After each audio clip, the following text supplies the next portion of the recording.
kejadiannya itu habis maghrib saya zikirin, baru banget zikir baru 5 menit bang itu. Tiba-tiba habis saya zikirin, perut adik saya meledak bang. Ah, meledak? Meledak gimana maksudnya? Baru banget dizikirin baru 5 menitan, perut adik saya itu meledak bang. Itu keluar darah, keluar kotoran kayak begitu. Habis itu bau menyan di ruangan. Otomatis pasien sama pasien yang lain kabur. Karena baunya itu sama ngelihat ya adik saya kayak gitu, kaget semuanya pada keluar. Tiba-tiba yang anehnya lagi, pas belum nyampe rumah, adik saya udah ada di rumah. Orang sana ngelihat tetangga sama saudara. Nah itu di tingkat siapa? Begitu. Jadi tuh pas saya sampai di rumah baru dibilangin kayak gitu. Lah dari tadi kok adik lu di situ? Apa mungkin saya juga nggak tahu apa korin apa gimana. Itu dia ngeliat tuh putih terus, putih semuanya. Tetangga sama saudara ngelihat. Walaupun adik saya tuh belum datang ke rumah.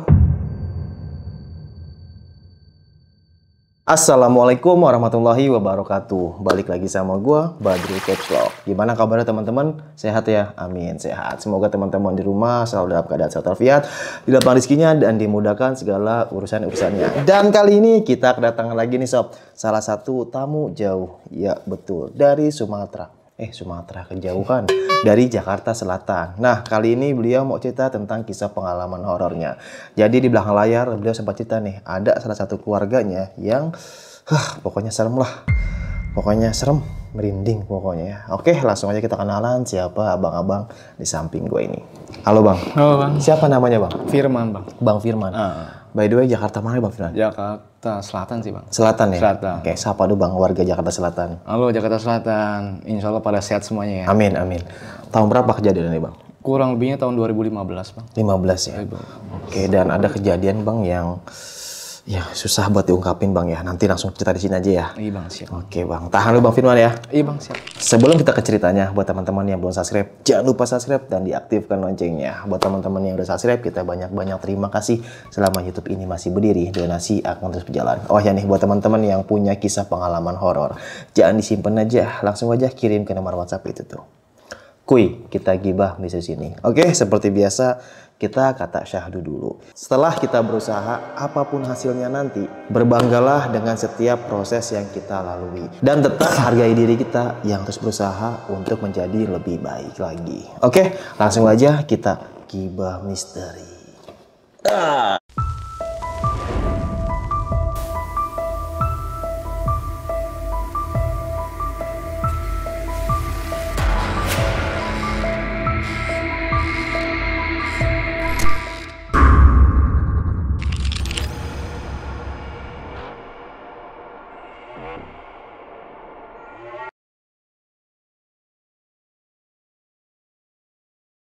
Gimana nih Bang Firman, kisah pengalamannya nih? Iya bang, ini kan kisah kita awalnya di daerah Tanah Kusir bang. Oh iya, maaf ya Bang ya, saya potong sedikit ya. Karena sebelum kita ke ceritanya, lebih baik kita kirim Al-Fatihah dulu kali Bang ya. Iya bang, buat siap. almarhum dan almarhumah, dan semoga teman-teman di rumah nih kita kirim Al-Fatihah bareng-bareng ya, kita baca ada bareng-bareng. Semoga almarhum yang ditinggalkan diterima sisi Allah Subhanahu wa taala, diterima amal ibadahnya, diampuni segala dosanya Bang. Sebutin nama di hati Bang. Ya, insya Allah kita mau doain buat adik saya, terutama untuk Muhammad Rizky Maulana bin Rajimin, untuk orang tua saya juga, Rajimin bin Karto Prawiro, dan ketiga buat ibu saya yang meninggal terlahir, Zena binti Abdullah. Al-Fatihah. Alhamdulillahirrahmanirrahim. Ar-Rahmanirrahim. Maliki yaumiddin. Iyyaka na'budu wa iyyaka nasta'in. Ihdinas siratal mustaqim. Amin. Gimana Bang Firman awalnya nih? Ya kan kisah ini kan berawal dari tahun 2015 bang. Di saat saya dan keluarga masih tinggal di daerah Tanah Kusir. Nggak tahu kenapa pas waktu itu kejadiannya, waktu bapak saya tuh dapat borongan kerja bang. Karena kan bapak saya kan dapat borongan kerja itu, alhamdulillah masih punya anak buah. Jadi waktu itu pas banget borongan itu ya dipanggil mereka tuh, kurang lebih ada 8 orang. Nah, tanpa sepengetahuan saya, karena kan saya kan tahu waktu itu kan dia kan kerja di mana aja pun karena saya ikut waktu itu. Tanpa sepengetahuan saya, ada tetangga saya yang minta kerjaan ke bapak saya waktu itu. Tapi kan kalau berpikir logika, bapak saya kan nggak tahu ini orang kerjanya apa, bagaimana. Jadi bapak saya tuh menolak, tapi nolaknya secara halus. Iya, iya. Alhamdulillah pas banget bapak saya kerja itu, kurang lebih 2 mingguan mendapatkan hasil lah bang, kurang lebihnya. Sekitar seminggu kemudian itu bapak saya dapat ini lagi bang, dapat warisan lah dari Solo, dari keluarganya. Setelah itu bapak saya mungkin punya ide, kenapa nggak renovasi rumah aja gitu. Nah, alhamdulillah semuanya pada mau. Tapi kan kita kan berpikir ulang nih, mau diapain ini rumah gitu.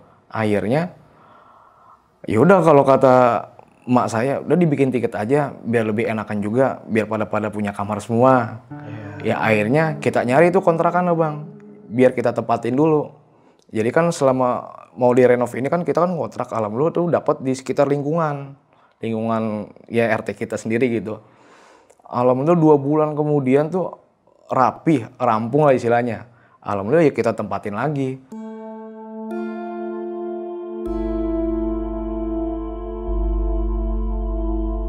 Pertama kita masukin itu yang rumah saya habis dibangun tuh biasa aja, sehari 2 hari tuh biasa aja kejadiannya. Ya kayak aktivitas biasanya lah bang.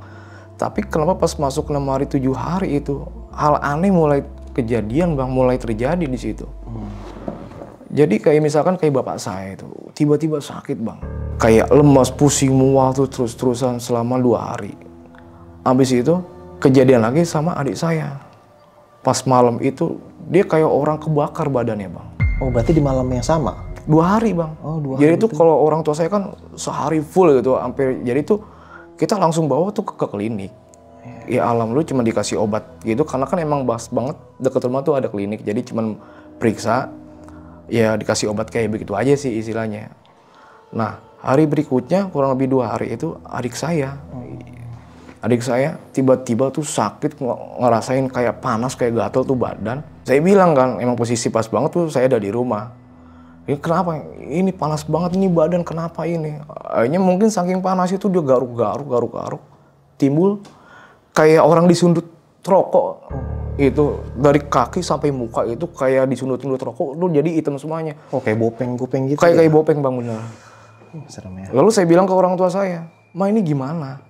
Yaudah langsung bawa aja, langsung bawa ke klinik. Cuman dikasih obat apa? Bilangnya sih itu dokter cuman sakit alergi. Ya kalau saya sih pikiran saya namanya kayak gitu positif dulu lah. Ya orang saya pikir cuman kayak begitu, ya udah alhamdulillah dibawa pulang lah istilahnya. Baru banget dibawa pulang, ternyata saya ngelihat adik saya itu yang perempuan ngalamin yang aneh lagi bang itu di situ.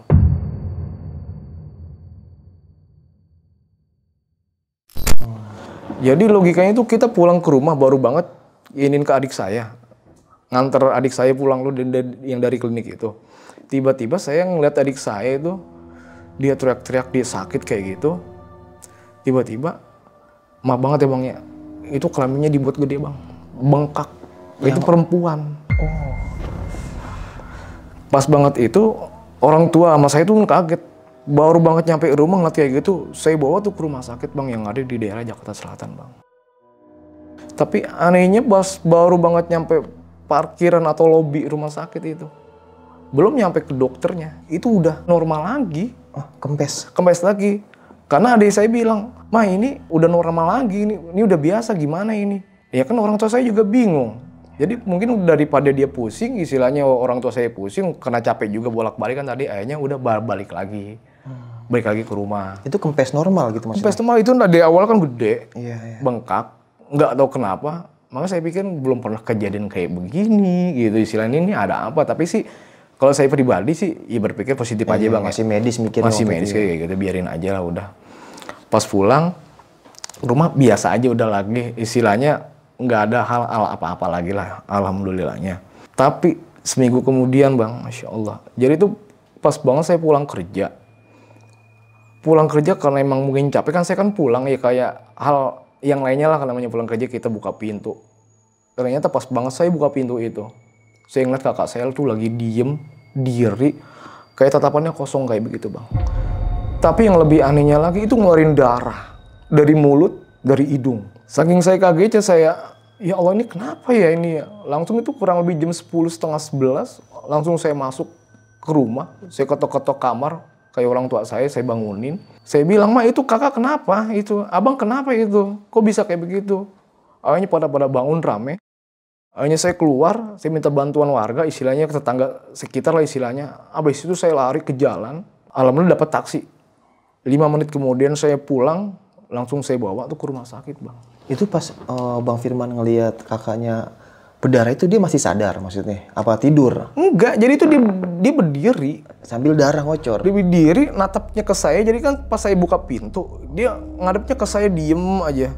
Kayak begitu, tuh darah ngocor istilahnya. Kayak orang minta tolong gitu ya? Tapi dia mau ngomong bagaimana, tapi tatapannya datar aja, diem aja gitu. Makanya saya kaget. Jadi habis itu saya bawa ke rumah sakit lagi, yang Jakarta Selatan lagi itu. Pas nyampe sana diperiksa, pas di rongsen, itu diagnosanya nggak ada apa-apa, Bang. Aneh lagi, kayak begitu lagi.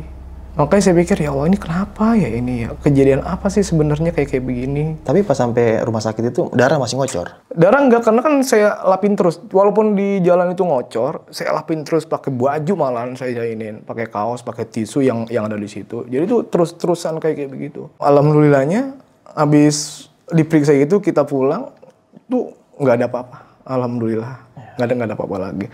Tapi seminggu kemudian itu terjadi lagi. Itu adik saya lagi yang perempuan.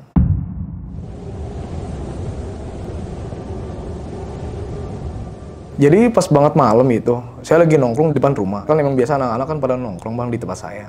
Pokoknya tuh di atas jam 10. Kejadian itu kebanyakan sekitar jam 10 itu kejadian lagi. Itu, jadi pas saat lagi nongkrong, tiba-tiba orang tua saya tuh, bapak saya tuh ke depan. "Mana itu kenapa itu adik lu? Itu banting-banting barang-barang tuh dia teriak-teriak kenapa?" Ya mungkin dengan sangat panik itu saya sama teman-teman ya langsung ke atas, ke tingkat itu. Pas banget saya ke atas ngeliat adik saya ngebanting begitu. Jadi ya udah saya bilang ke nih, udah mendingan ditahan dulu. Ini kenapa? Dia tiba dia berontak. Yang lebih bikin saya kaget, pas banget emang ada bapak saya juga. Ya semuanya lah keluarga pada ngumpul di situ ngeliatin adik saya. Tiba-tiba ya kalau dibilang logikanya sih itu emang adik saya tapi suaranya beda. Dia bilang dengan kenceng, "Gua habisin keluarga lu semuanya." Di situ saya tuh kaget banget, ini kenapa sih? Saya bilang ke orang tua saya, ke bapak saya, "Ini kenapa sih, Pak? Kenapa sih, Ma, ini kayak begini?" Mama juga nggak tahu, Man. Bapak nggak tahu ini kenapa. Akhirnya inisiatif saya suruh teman saya buat manggil tetangga yang istilahnya kayak orang pintar lah gitu. Ada di situ Pak Ustadz yang ngerti hal gituan. Itu terpaksa saya bawa turun adik saya. Saya ya maaf banget, Bang, ya, dalam pengertian ya daripada ini saya seret-seret lah istilahnya, terpaksa saya iniin ke bawah lah istilah, ke tingkat itu. Akhirnya alhamdulillah Pak Ustadz datang, didoain lah di situ. Ya alhamdulillah sadar dia. Itu kurang lebih jam 12-an sadar. Itu sekitar 2 jam lah, Bang. Itu lama banget, nggak tahu ngomong apa lah kayak gitu. Alhamdulillah itu sadar banget dah. Nah tapi yang lebih aneh lagi ini kan udah berangsur-angsur, tapi 3 hari, 4 hari itu mulai lagi, Bang. Kejadian yang saya pikir kan udah di situ lagi. Ini menimpa bapak saya lagi, Bang. Jadi kan yang saya pikir bapak saya kan cuma waktu awal kan yang cuma sakit kayak mual, muntah gitu-gitu doang tuh, pusing. Ini yang lebih aneh lagi tuh pas kalau malam dia kayak orang panik, Bang, kayak orang was-was. Pas lebih kagetnya lagi itu bapak saya sampai nggak bisa ngomong. Aneh banget. Jadi kalau saya bilang, "Pak, kenapa?" Jadi kemana-mana mukanya, matanya itu kemana-mana gitu. Ya Allah, ini kenapa? Mulutnya nggak bisa ngomong? Nggak bisa ngomong. Kalau kata orang sih mungkin itu stroke apa gimana. Ya emang sih secara langsung bapak saya itu punya penyakit darah tinggi. Tapi kan nggak kayak begini begitu. Makanya saya inisiatif tuh, saya bawa lagi ke rumah sakit, saya buat pengecekan lah istilahnya. Alhamdulillah di saat berobat dokter cuma bilang ini cuma penyakit biasa aja, cuma darah tinggi aja biasa. Tapi kok bisa sampai kayak begini? Akhirnya habis dicek itu, diperiksa kayak gitu, saya pulang. Tapi kurang lebih 3 jam 4 jam begitu lagi, sakit lagi. Itu bapak saya. Itu lebih panik kayak apa yang saya lihat? Kayak orang takut, dia ngeliat orang tuh takut, pokoknya ngomongnya nggak jelas. Makanya daripada kayak begitu kan saya pikir kan, mah ini kenapa mah ini? Ya udah, saya pikir saya punya ide, ya udah mah gini aja mah, mendingan Bapak bawa aja ke kampung. Karena kan waktu itu kan dia kan dapat warisan dari kampung juga, Bang. Baru berapa bulan lah istilahnya, baru sebulan lah. Jadi saya hubungin keluarganya yang di kampung, kayak kakaknya. Kalau saya kan manggil kan Pak di Bude gitu. Waduh ini Bapak sakit di sini, jadi nggak bisa ditangani di Jakarta. Bisa nggak di sana? Ya alhamdulillah di sana, yaudah di sini aja. Mau terima di sana ya? Mau diterima Bang di sana, alhamdulillah. Jadi pas habis itu, nah besokannya kita prepare Bang buat ke sana. Alhamdulillah itu cuman sama adik saya doang berdua Bang. Saya ke sana. Kita ke sana berdua sama adik saya. Ya tapi kan sama bapak saya juga kan. Di sana udah disambut Bang sama keluarganya. Kampungnya di mana nih Bang? Di daerah Solo, Jawa Tengah. Oh Solo, iya. Nyampe sana itu disambut, langsung diobatin kayak begitu, diperiksa istilahnya sama orang-orang sana. Mungkin bukannya ke rumah sakit ya Bang ya, mungkin lebih ke tradisional lah istilahnya orang-orang sana. Nah itu yang lebih bikin saya kaget Bang gitu. Katanya ada yang ngerjain, begitu. Saya kan juga awalnya kan juga bingung gitu, kok bisa dikerjain? Emang kenapa? Salahnya di mana? Dan ternyata mungkin ada orang sana yang nggak suka. Nah saya dijelasin, kamu tahu nggak kira-kira kenapa bisa kejadian kayak gini? Jadi sebelum saya ngomong, orang saya udah ada yang tahu semua. Ini sebenarnya keluarga kamu udah ada yang sakit kan semuanya, hampir semua sakit kan. Makanya saya bingung kok bisa tahu ini. Jadi itu Pak Desa sama Bude itu nyari orang pintar di sana. Jadi pas banget udah ngumpul baru orang pintar itu ngomong sama saya kayak begitu. Iya. Jadi kurang lebihnya keluarga kamu sebenarnya itu udah pada sakit, makanya bapak kamu tuh di sana juga nggak bisa diobatin. Makanya dari sini kan baru kamu tahu. Nah makanya sebenarnya ini kejadiannya ini nih sakitnya itu di sana karena kan kamu nggak tahu di rumah kamu itu udah ditaruh semacam kayak benda di sana. Kamu introspeksi dah. Sebelum kamu renovasi rumah itu punya bapak kamu keluarga ngontrak kan? Iya Pak De. Nah pas kamu ngontrak itu di sana orang itu nanem barang yang kamu nggak tahu. Saya pikir ya Allah kok pantas kayak gini. Makanya kurang lebih seminggu itu kok pada sakit. Tapi saya cuma pengen tahu. Tapi alasannya kenapa? Ya mungkin orang itu nggak suka sama keluarga kamu.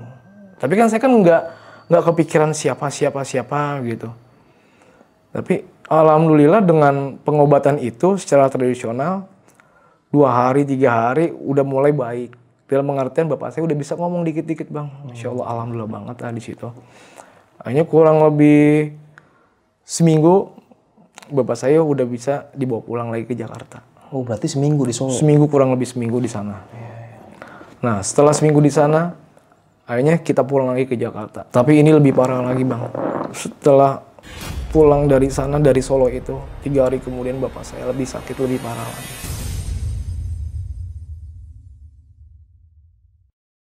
Nggak bisa ngomong lagi, dia mukanya kayak gitu. Satu lagi yang lebih parah, tangannya goyang Bang, setiap harinya. Begini aja. Setiap hari itu begini aja. Itu mulai dari habis maghrib sampai pagi. Maksudnya nggak bisa dikontrol goyang sendiri? Goyang sendiri. Makanya waktu itu saya sempet, karena kan kebanyakan kan saya bilang ke teman Bang istilahnya. Kadang-kadang orang berpikir, bohong kayak gini-gini. Makanya sempat waktu itu saya videoin. Saya foto, saya videoin. Tapi kenapa pas saya udah kayak gitu, itu hilang terus Bang. Nggak tahu itu hilang, nggak video itu hilang. Saya juga bingung gitu. Kemungkinan yang namanya orang tua, kayak mak saya kan ngelihat bapak saya kayak gitu. Dia bilang dah ke tetangga, alhamdulillah dapat katanya. Nah katanya bapak saya mau diobatin ke daerah Pondok Labu. Pondok Labu? Di daerah Gandul. Oke. Itu. Akhirnya hari itu juga langsung Bang. Karena kayak emak saya itu kan dia orangnya logis Bang istilahnya, apa-apa langsung. Jadi nggak mau yang namanya lama-lama kayak gitu, apalagi ngelihat keluarga pada sakit. Iya. Jadi langsung. Ya alhamdulillahnya kita kesana sekeluarga itu kayak saya juga semua itu adik saya, kakak saya semuanya ke sana. Pas banget ketemu itu kalau dibilang orang pintar kayak ustadz, tapi saya juga bingung juga kalau dibilang ustadz kayak orang pintar. Jadi saya itu emang kurang lebihnya kan kurang percaya kayak gitu bang ya. Tapi tetap yang namanya ikhtiar ya bismillah aja lah. Tetap saya jalanin ke sana. Habis sampai ke sana, jadi itu diobatin satu persatu. Kayak mulai bapak saya, ibu saya, adik saya. Jadi itu yang habis sakit tuh diperiksa lagi bang. Jadi biar nggak ada apa-apa lagi gitu. Nah pas saya dilihatnya kok ini kok beda dari dia, dari beliau. Saya dibilang kayak gitu, saya kan kaget. Kenapa pak?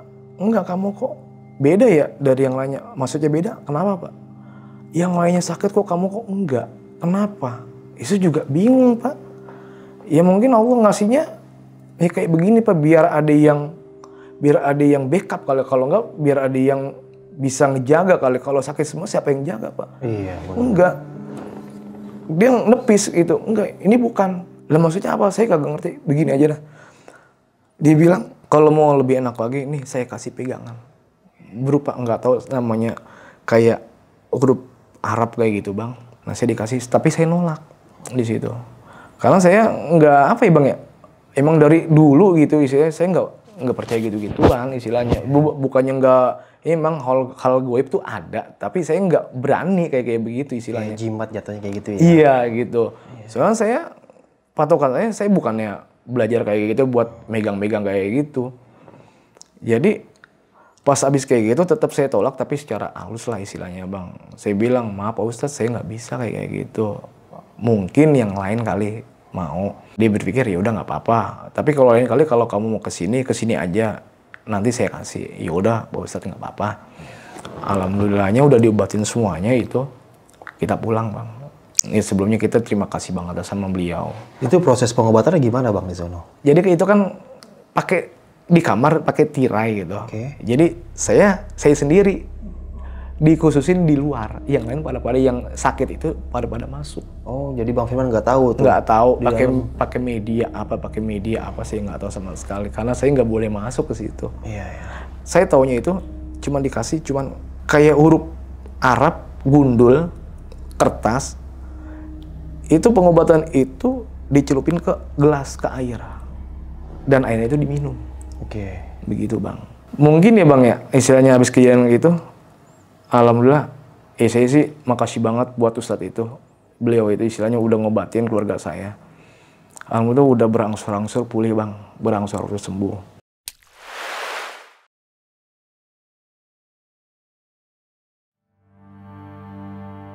Setelah sembuh semuanya itu, akhirnya kurang lebihnya bulan akhir Desember, adik saya kan pindah bang. Pindah apa nih? Pindah rumah sama suaminya dia. Oh. Dia kan punya suami, jadi dia pindah. Nah, mungkin merasa istilahnya kayak ibu saya itu, mak saya itu, mungkin kesepian ataupun bete gitu.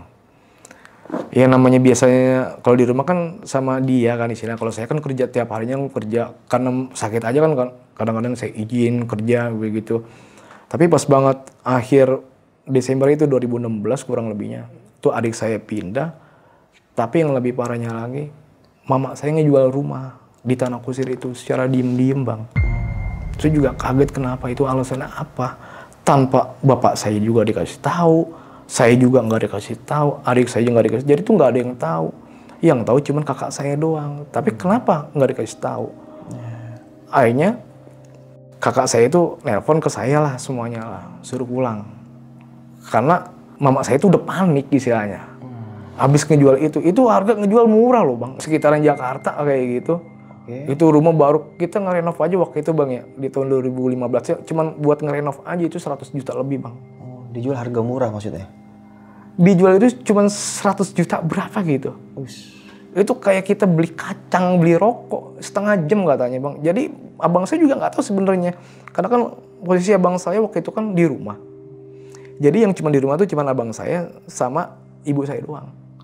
Abang saya pikir dia ke warung apa ke pasar gitu buat belanja. Tiba-tiba pulang kurang lebih setengah jam itu bilang ke abang saya kalau rumah ini bakal dijual. Oh, gitu. Yeah. Akhirnya semuanya dihubungin tuh kayak saya pulang. Lu kenapa mah kayak gini-gini? Akhirnya mama saya ngomong lah ke saya, ini semuanya kurang lebih seminggu harus dikosongin. Karena mama juga alhamdulillah udah dapat rumah di daerah Kunciran. Jadi ya mau nggak mau kan uang udah diterima, kan nggak mungkin dibalikin lagi. Nah abis kita pindah itu Bang, di akhir 2016 kita pindah, bulan Desember. Kita pindah ke daerah Kunciran itu yang di daerah Tangerang Bang. Oh, Kunciran Tangerang. Oke. Yang dekat Pinang bukan? Iya betul Bang. Oh iya, tahu.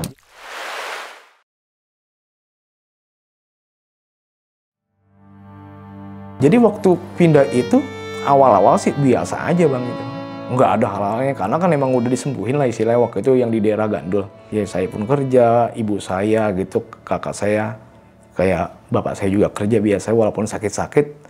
Sedikit-sedikit sih cuman pusing namanya orang tua lah kayak gitu. Tapi pas banget di bulan Maret adik saya sakit lagi Bang. Yang mana nih? Yang laki yang bontot. Oke. Dia sakit lagi, kayak badannya begitu lagi, terulang lagi, kayak gatal-gatal lagi, panas lagi, garuk-garuk lagi, itu kejadian lagi. Akhirnya mau nggak mau, saya langsung bawa lagi ke rumah sakit lagi, buat periksa. Akhirnya sama aja, dibilang cuman alergi. Itu yang mustahil banget kalau bagi saya, kok alergi kok kayak begini. Jadi waktu itu kan udah agak, kulit semua itu udah agak bersih lah istilahnya. Hitam lagi, nongol lagi itu. Masya Allah. Saya bilang kok kenapa kayak begini ya. Namanya kan yang paling dekat Bang, walaupun saya punya abang dekatnya lebih intensnya ke saya gitu istilahnya. Ya, jadi tetap saya inin terus lah istilahnya, saya jaga ya mau kemana pun tetap istilahnya. Karena kan cuman kerjanya kan cuman dia guru ngaji doang Bang. Oh ada guru hadroh. Walaupun saya rumah di Kunciran dia tetap ngajar lah istilahnya. Dia di daerah Tanah Kusir yang tempat tinggal pertama saya. Oke. Jadi dia cuma bolak-balik ke sana aja. Ngajar hadro yang ini. Iya, ngajar hadroh lah. Namanya ngaji lah, kayak ikut majelis, dia sering kayak begitulah sama teman-temannya juga. Dan masuk dari tanggal 7 itu tanggal 7 masuk ke tanggal 27 Bang. Ini kejadiannya. Jadi itu kan kalau saya kan emang kerja kan di daerah Kemang Bang, Jakarta Bang. Di resto lah kurang lebihnya.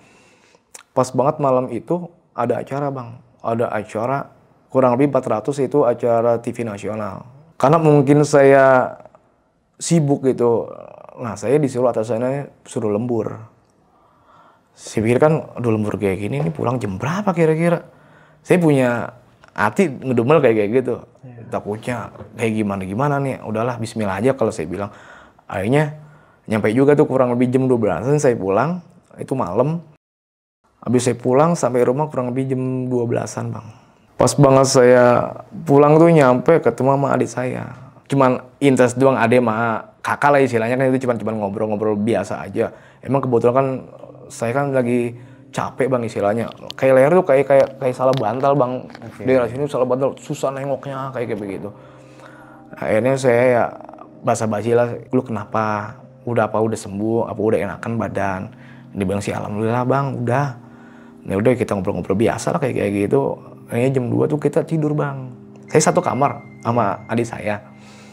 Nah kurang lebih jam 2 tidur itu, tiba-tiba tuh saya ngimpi Bang. Ngimpi waktu yang kejadian waktu itu adik saya yang perempuan itu yang kayak kerasukan kayak gitu. Di dalam mimpi itu tuh saya tuh apa ya, diancam lagi Bang itu. Yang adik yang bilang keluarga kalian harus mati itu? Iya saya habisin keluarga. Itu muncul lagi di mimpi saya. Saya kan kaget ya habis itu jam berapa ya kurang lebih itu namanya kita kan tidur kan nggak tahu tiba-tiba tuh habis ngimpi itu saya bangun jam 5:30. Jam 5:30 pagi ya kurang lebih 2 jam 3 jam saya tidur itu. Jam 5:30 saya ingatnya tuh jam 5:30 saya bangun. Tiba-tiba leher saya kayak sakit kayak gitu. Aduh ya Allah kayak gitu. Mungkin dalam arti itu saya ngedumel kayak gitu. Ya Allah kenapa sih ini? Tapi di saat itu saya kayak gitu tiba-tiba adik saya bangun juga. Pas banget di sebelah saya dia bangun. Akhirnya saya tegur, lu kenapa bangun? Tiba-tiba dia ngomong, nggak jelas ngomong apa, suaranya nggak ada. Saya bilang, lu ngomong apa sih? Nggak jelas banget lu, abang lagi sakit. Jadi itu saya itu kan nggak tahu kejadiannya kayak gimana. Cuman ya kayak orang biasa aja gitu. Lu kenapa? Orang lagi sakit kayak gini bukannya doain abang lu? Kan semua kan capek banget habis ada acara. Lu doain lah abang lu ini. Dia jawab lagi, wah gitu-gitu. Jadi tuh kayak nggak jelas kayak gitu. Tapi kan namanya kan saya kan juga nggak tahu, namanya juga baru bangun tidur, saya juga sakit. Saya nggak intens banget, nggak nanggep dia ngomong apa. Di situ saya kesel. Ini orang lagi sakit lu apa sih kayak gini? Saya bilang terserah lu, udah lu mau ngomong apaan. Gue ke kamar mandi dulu nih, gue sakit perut gue mau kencing. Hanya dia kayak ngomong apa tapi tatapannya itu loh, istilahnya yang saya ingetin tuh cuman dia kayak bengong kayak gitu. Saya cuekin karena mungkin saya kesel di situ bang. Nah saya kencing itu ke kamar mandi, ya jaraknya cuma 4 meter 5 meter bang, itu kamar mandi saya. Baru banget kencing, ibu saya datang ke kamar mandi, gedor-gedor pintu. Man, itu adek lu kenapa? Apaan sih, Ma? Lo tadi gak kenapa-napa. Malah tadi cuma cengar-cengir aja, diem aja kayak begitu. Aku ajak ngomong. Habis itu gedor-gedor lagi, Man, itu adek lu kenapa kejang-kejang kayak gitu? Kejang-kejang dari mana sih? Saya pikir kan yang namanya orang tua kayak gitu, bohong, dibercandain. Karena orang tua saya kan emang namanya orang Betawi, Bang. Mungkin namanya ngebanyol kayak gitu ya. Suka bercanda ya? Aja bercanda kayak gitu. Akhirnya pas ketiga kali gedor-gedor, Man, itu ada lu kejang-kejang, melotot, itu ngeluarin darah, itu kenapa? Langsung pikir saya namanya orang tua, ini bohong apa enggak sih? Jadi saya cepet-cepet keluar dari kamar mandi, saya lihat di situ bang, ya Allah, ternyata beneran adik saya tuh melotot, kejang-kejang, mata ke atas. Jadi ya Allah, boy lu kenapa? Jadi di situ saya kaget, nggak tahu kenapa ya. Jadi saya di situ cuman bisa nangis. Lu kenapa, boy?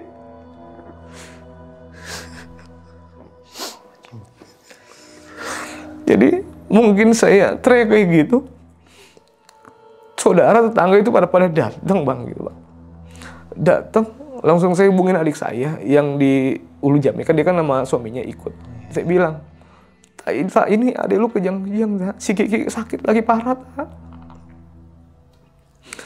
Mohon lu kesini, gue takutnya dia nggak ada lagi. Ya mungkin saya pikiran saya negatif kayak gitu, karena ngeliat kondisi adik saya itu bener-bener kacau banget di situ. Saya juga nggak bisa ngapa-ngapain di situ.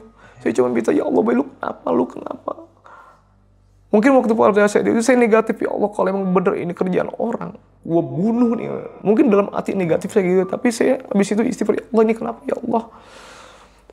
Jadi kurang lebih sejam, adik saya datang itu dari Ulu Jami sama suaminya. Saya ngobrol dah sama ibu saya, sama bapak saya, ini gimana? Akhirnya dirembukin sama tetangga juga. Udah dibawa ke rumah sakit aja yang terdekat di daerah Ciledug, bang. Sekitaran jam berapa ya? Jam 8 apa jam 9 kita nyampe di sana, bang. Rumah sakit itu? Di rumah sakit itu. Diperiksa sama dokter kurang lebih 2 jam, itu sekitar jam 10. Dokter ngomong sama saya, karena kan saya kan yang ngurus sama adik saya itu. Katanya di situ nggak bisa, alasannya alatnya nggak ada lah.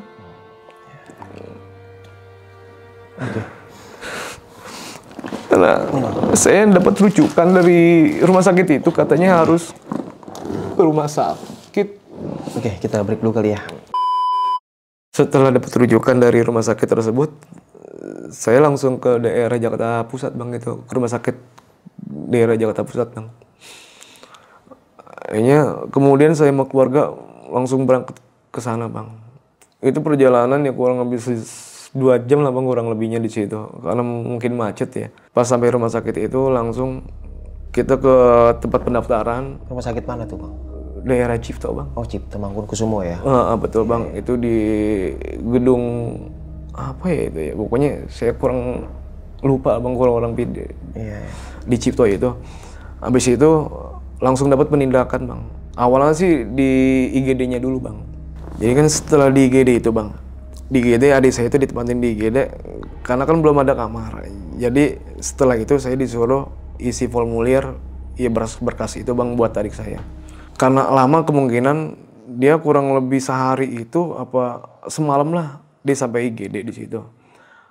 Akhirnya saya dapat kamar buat adik saya, bang, di situ. Oh, jadi semalaman di IGD karena emang nggak tahu kenapa hari itu penuh banget, bang. Iya. Pas besokannya itu alhamdulillah dapat, bang. Alhamdulillah.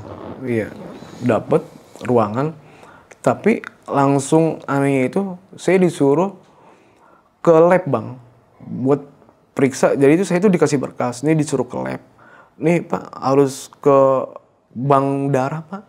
Jadi saya itu sama adik saya itu ke bank darah buat adik saya ini, karena kan diagnosanya itu katanya pembuluh darahnya pecah Pak ternyata Pak. Oh, iya.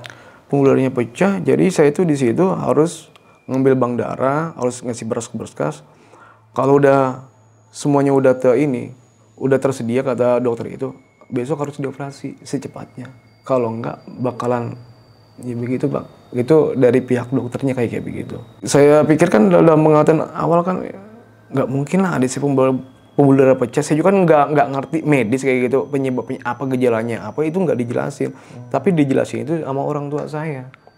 Karena saya cuma buat nge-backup berkas-berkas aja begitu. Jadi saya nggak tahu jadinya apa yang dari nama dokter saya kesini, tapi nggak dikasih tahu alasannya, gejalanya, efeknya itu. Saya bener-bener nggak tahu. Alhamdulillah lambat laun habis dioperasi itu alhamdulillah dapat rawat inap lagi Pak.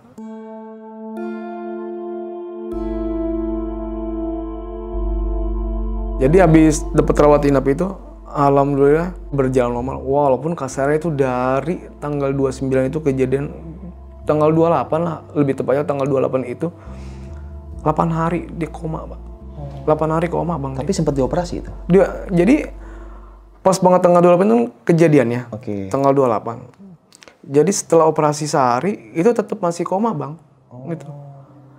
Itu kurang lebih tanggal 8, itu bukannya kurang lebih 8 hari dia baru sadar di situ. Sadar tiba-tiba kayak orang normal biasa ngobrol aja, karena kan saya kan dapat pesanan sama dokter. Pak, maaf Pak, dari pihak keluarga Kiki ini, alhamdulillah Kiki udah sadar kan. Yaudah. Jadi istilahnya kayak intensnya dokter sama keluarga pasien gitu, kalau ada apa-apa kan langsung bilang kayak gitu. Jadi saya ke sana, saya masuk kamarnya. Dia cuma minta apa Bang? Adik saya. Cuma minta laptop. Ya udah kalau emang lu mau laptop nanti insya Allah lu sembuh dulu ya. Karena emang di keluarga saya niatnya yang saya banggain tuh cuma dia doang, yang saya mau angkat derajatnya dia Bang. Jadi cuma atu-atunya itu adik yang kita pengen angkat dia doang. Gitu. Kalau saya kan emang udah keluarga lah. Kayak adik saya juga yang perempuan juga udah pun keluarga. Cuman dia atu-atunya buat ngangkat lah derajat. Kalau saya kan masih muda ya. Kalau saya kan cuma minimal SMA 2 Bang. Maksimal kayak adik saya, maksimal kakak saya SMA doang semuanya. Cuman saya mau ngangkat dia doang buat kuliah biar pinter lah istilahnya di keluarga, ada yang bisa dibanggain gitu Bang. Betul. Jadi waktu itu pas banget sadar, kita ngobrol biasa, dia cuma pesan, Bang aku cuma mau laptop doang, nanti aku pengen kuliah. Iya insya Allah yang penting lu sembuh dulu. Gitu. Nanti kalau emang lu sembuh, pasti gue beliin kok. Gue nyari duit kan juga buat lu, buat mama, buat bapak di rumah, buat siapa lagi. Ya udah kalau emang bener, sampai dia minta, itu baru sadar, baru berapa jam dia minta McDonald apa minta burger, saya beliin di situ, dia makan sama dia. Padahal logikanya kan nggak boleh Bang kayak gitu. Tapi karena emang kepengenan dia, tetap saya beliin itu. Karena saya pikir mumpung istilahnya dikasih sehat, pikirnya apa yang lu mau, pikiran saya gitu Bang, gue beliin. Tapi kalau laptop waktu itu emang saya nggak beliin Bang, belum. Karena kan budgetnya kan gara-gara itu kan keluar lagi. Jadi simpanan juga habis lah dikit-dikit. Berkuras ya? Berkuras Bang. Alhamdulillahnya sejak itu 12 hari di rumah sakit. Dia kan sadar itu kan 8 hari. Masuk ke sana 4 hari lagi. Dia boleh pulang Bang. Jadi alhamdulillah itu dokter menyatakan istilahnya, nih Bapak, adik Bapak udah sembuh. Alhamdulillah cuman rawat jalan aja. Oh iya Bu, siap insya Allah. Kita kesini lagi kok Bu. Ya yang penting dijaga Pak adiknya. Iya Bu, pasti. Ya udah, alhamdulillah hari itu tuh kita pulang.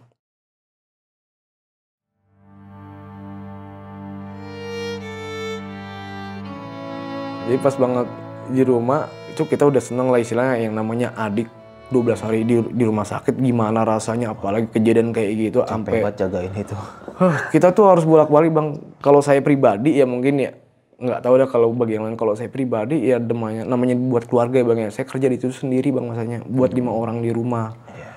Jadi mau nggak mau ya saya yang harus gerak lo bolak-balik. Ya, misalkan kayak dari rumah nih dia ada kunciran, saya ke Kemang kerja, habis dari Kemang ke Cipto balik lagi. Habis itu karena saya kan juga uang pas-pasan Bang gitu, mungkin ngepres istilahnya gimana lagi caranya, ya udah saya parkir dulu Bang. Di Indomaret istilahnya buat cari-cari sampingan lah buat keluarga. Cari tambahan. Walaupun saya udah kerja gitu, tapi kan yang namanya berkeluarga apa aja saya lakukan, yang penting halal bang di situ. Betul. Nah pas banget adik saya sembuh itu saya berpikir, nih kalau adik gua sakit lagi, kenapa ya ini ya? Ini sakit lagi nggak? Tuh dalam hati. Tapi kalau sakit lagi, ini pasti ini bukan sakit medis. Akhirnya dugaan itu muncul bang. Jadi waktu itu kan kayak adik saya kan punya suami. Suaminya itu kan punya adik seangkatan sama adik saya ini. Dia udah kenal deket lah. Jadi nggak tahu dia habis dari luar kota apa gimana. Dia kan juga keadaan waktu itu kerja juga. Nah dia ngobrol sama adik saya yang perempuan ini. Dia bilang, Kak Ita, Kiki gimana kabarnya? Dia habis sakit. Kok bisa sakit? Ya nggak tahu juga. Coba lihat handphonenya. Nah dipegang tuh handphone bang. Dan ternyata handphonenya langsung dibuang bang sama adik iparnya yang adik saya. Nah dibilang, lah ini handphone saya kenapa kamu buang? Tadi kamu cuma ngeliat ini, kok langsung buang? Itu kan handphone. Jadi yang dilihat kan emang handphone kan kalau backgroundnya itu kan dia mati bang kalau handphone kan. Orang itu kan pasti kan diem aja gitu. Ini bergerak bang. Jadi secara langsung dia tuh bergerak kayak gitu, itu adik saya nangis di dalam handphone itu. Kan logikanya kan itu kayak handphone itu mati, cuman misalkan kayak foto saya. Iya, wallpaper pasti kan gitu itu ya. wallpaper itu kan nggak gerak. Pas itu adik ipar adik saya yang ngeliat, itu adik saya yang backgroundnya itu nangis, tapi anehnya di belakang adik saya, dia kan lagi kan waktu itu kan adik saya kan cuman foto yang tuh di rumah sakit kan di kasur rumah sakit lagi berbaring lah istilahnya.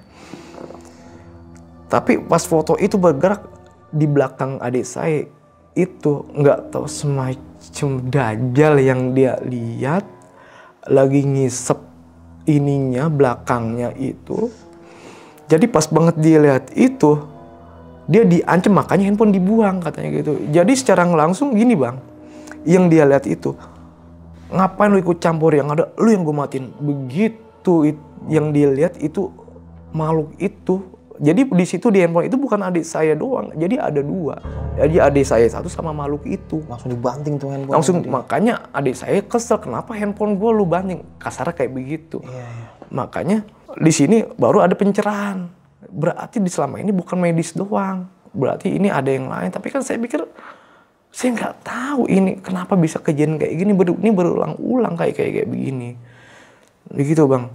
Jadi inisiatif adik saya, suaminya, dia kan punya semacam kayak guru lah istilahnya. Dia ke Sukabumi. Dan saya juga menceritakan ke teman-teman lah, alhamdulillah banyak yang ngebantu juga buat ngedoain dia.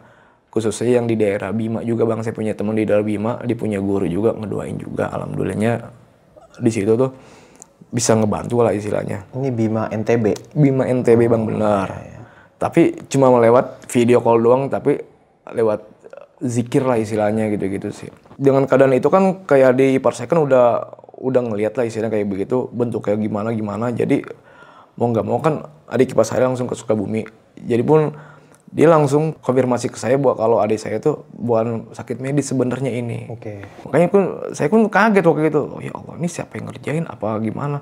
Makanya saya pikir-pikir ulang, apa kejadian waktu dari awal itu dia juga orangnya. Kayaknya di waktu itu pas banget lagi santai gitu, nggak tahu kenapa tuh adik saya kepikiran buat ke Tanah Kusir bang. Kemungkinan dia kangen sama orang-orang tanah kusir, apa mungkin teman-temannya sebayanya lah istilahnya. Makanya dibilang waktu itu, bang bisa nggak anterin saya ke Tanah Kusir bang? Lah saya bingung, nah lu kan baru banget sembuh, ngapain ke Tanah Kusir jauh? Enggak bang, pengen banget ke sana, kangen sama sekali, minta maaf. Lah saya bingung, minta maaf kenapa sih? Lah emang lu salah apa? Emang lu punya salah sama teman-teman lu? Enggak sih, yang namanya kita kan namanya berteman kan dari dulu kan kita nggak tahu kita punya salah apa enggak. Nah saya berpikir, ya Allah ini ada apa lagi tiba-tiba ngomong kayak begitu. Saya pikir kayak gitu bang, apalagi mau berangkat kerja. Saya bilang aja, saya tepis gitu istilahnya. Udah kalau emang lu mau ke Tanah Kusir, insya Allah deh besok gua antar ke sono. Begitu bang. Ya udah, alhamdulillah besoknya saya antar ke sono dah tuh. Pas banget emang saya lagi libur. Saya antar ke sono.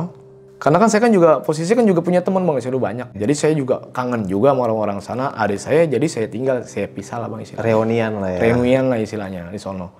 Pas banget di sono saya tinggal, ya udah kita ngobrol aja kayak gitu. Tapi pas kita udah balik ke rumah, pada nelpon teman-temannya dia. Bang itu adik lu kenapa bang? Kok mukanya aneh ya? Kayak bukan dia. Biasa aja sih. Emang mungkin habis sakit kayaknya. Enggak bang.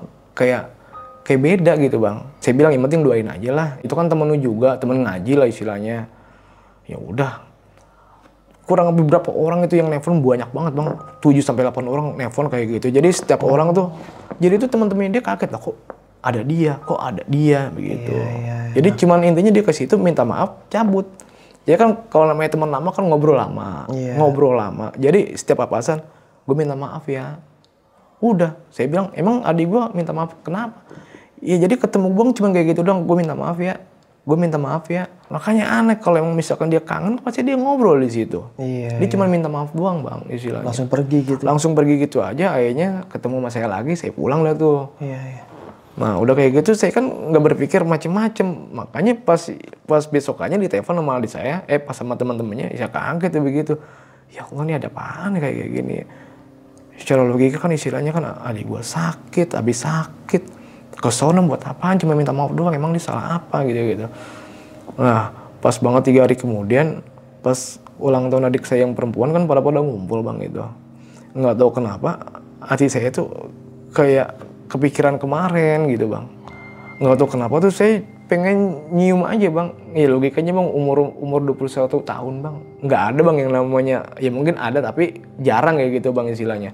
Apalagi sampai nyium pipi kanan, cium pipi kiri kayak gitu namanya sama adik gitu.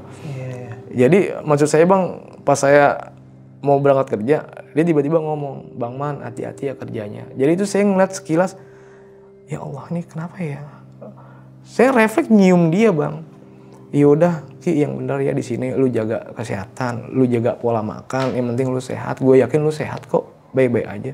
Iya Bang Man. Tapi yang penting Bang Man hati-hati ya kalau kerja. Saya gimana nih perasaannya antara was-was juga, antara takut apakah bagaimana gitu. Soalnya baru kali itu bang dia kayak begitu sama saya. Sebelum sakit sampai sakit nggak pernah kayak gitu. Nah ini habis sembuh harusnya kan enak dong. Ini enggak. Kayak jadi beda aja ya. Kayak beda, apalagi waktu kemarin dia ngomong mau minta maaf. Ditambah itu yang saya bikin bingung. Ini minta maaf kenapa? Jadi pikiran saya bismillah aja ya Allah. Dah nggak ada apa-apa lah bismillah. Akhirnya saya kerja dah bang. Pas banget di hari itu juga lagi banyak acara bang. Baru banget saya masuk kerja, baru berapa jam kemudian gitu, 4 jam 5 jam saya ditelepon sama adik saya bang, yang perempuan. Karena posisinya masih di rumah itu. Dia kan belum pulang ke rumah suaminya istilahnya. Makanya ditelepon, Man ini Kiki sakit man. Sakit kenapa? Tadi gak kenapa-napa. Dibilang kayak gitu. Ya terus gimana? Ini gue mau bawa ke rumah sakit ini nih. Soalnya begitu lagi ini. Maksudnya kejang-kejang lagi ini adik lo. Yaudah tak nanti kalau bisa gue izin kalau emang parah. Ya bukannya saya ngeremehin sakit kayak gitu. Enggak. Karena kan juga ini kan saya tugas bang kerja bang. Yang nggak bisa ditinggalin. Jadi adik saya itu tetap ngebawa adik saya itu yang laki istilahnya. Walaupun istilahnya cuma berdua doang dia. Dibawa dah tuh istilahnya ke rumah sakit. Tapi hasilnya sampai jam 1 dia nggak dapat rumah sakit bang. Itu dari 3 rumah sakit di daerah Tangerang bang. Nggak dapat rumah sakit. Jadi adik saya masuk. Alasannya alatnya nggak ada. Kamarnya penuh. Alatnya juga nggak ada. Terus pindah lagi, nggak dapat lagi ya? Nggak dapat lagi bang kayak gitu. Sampai pagi bang. Itu kan sampai kurang lebih berapa jam gitu. Makanya adik saya nelfon lagi kurang lebih jam 3. Man ini adik lu nggak dapat tempat. Maka ini cuma di ruangan IGD doang. Dia ini harus ditanganin bener-bener. Akhirnya udah. Saya minta izin hari itu juga. Saya minta izin kurang lebih jam 3 jam 4 tuh saya minta izin. Saya ke rumah sakit. Saya bilang lu share rumah sakitnya. Ini rumah sakit mana? Akhirnya saya ke daerah Tangerang lagi bang. Dari Kemang itu dari kerjaan. Habis dari sana jam 5 itu jam 5 pagi. Nyampe sana saya ke rumah sakit saya bilang. Si Kiki kemana? Itu cuman geletak doang bang, itu cuma di pembaringan doang, di IGD itu di luarnya malahan, nggak dapat apa-apa. Saya kesel istilahnya karena nggak ditanganin dari malam bang istilahnya. Saya langsung ke dokternya, Ya karena emang alasannya itu.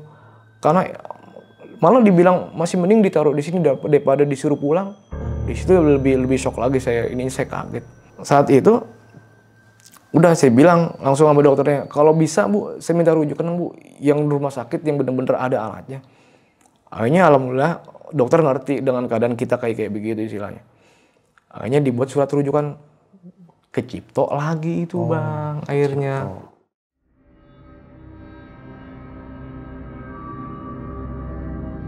Pas banget masuk ke Cipto itu. Jadi itu udah masuk 2017 Bang. Itu di bulan apa ya? Itu udah mendekati bulan puasa Bang. Bukan 3 hari sebelum puasa itu. Terus saya ke Cipto. Biasa aja sih Bang, udah nggak kaget lagi lah istilahnya. Karena kan saya kemarin kan juga udah ke situ. Yeah. Tapi bedanya ini dia di ruang perawatannya yang berbeda Bang. Jadi khusus dia sendiri itu. Di ruang kencana apa bukannya itu, di gedung kencana kurang lebih situ. Itu di lantai 7 Bang. Saya bolak-balik itu lantai 7 bolak-balik itu, kerja juga capek kayak gini kan, ikutin ini bukannya saya ngeluh bukannya ini Bang ya. Namanya kita buat keluarga capek juga, takutnya ada komplainan dari atasan apa gimana ya, tapi ya demi keluarga ya apa saja ya saya lakuin Bang. Pas masuk hari Jumat baru kedua hari itu parah Bang di situ. Saya baru ngalamin yang namanya nggak tahu apa yang dipikirin sama mereka itu kan koma Bang. Dia baru masuk 2 hari itu koma. Sekitar jam 2 itu saya baru pulang kerja langsung ke sana Bang. Jadi saya posisikan Bang ya.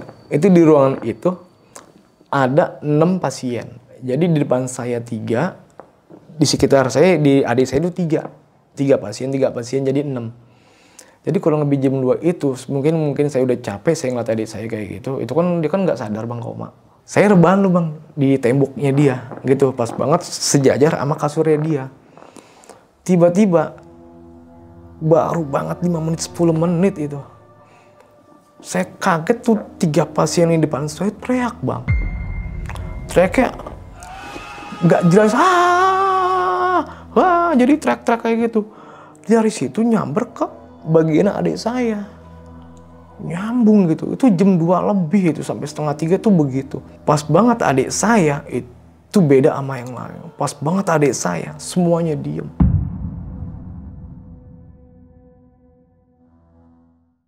Jadi kan saya mau posisikan gini Bang, kalau orang koma itu nggak sadar Bang, nggak tahu ada saya apa nggak di situ. Logikanya kan namanya orang koma itu nggak sadar. Jadi tiba-tiba yang lain teriak pas adik saya teriak. Dia teriaknya nama, bukannya lagi. Dia bilang langsung, Bang Man, awas jangan di situ Bang Man. Awas kita lawan ini. La ilaha illallah Muhammadur Rasulullah. Itu teriak terus-terusan adik saya gitu. Ayo Bang Man, bantu Bang Man, Allahu Akbar. Tangannya itu main Bang, walaupun infusan main. Allahu Akbar, Allahu Akbar. Jadi itu teriak terus kayak gitu. Dia lafaz Allah terus-terusan. Saya kan juga bingung awalnya nih. Lu kenapa Boy? Lu kenapa? Dia kan nggak tahu ada saya apa nggak di situ. Tapi dia nyebutnya kayak begitu, Bang Man, ayo kita lawan, Bang Man, ayo kita lawan. La ilaha illallah Muhammadur Rasulullah.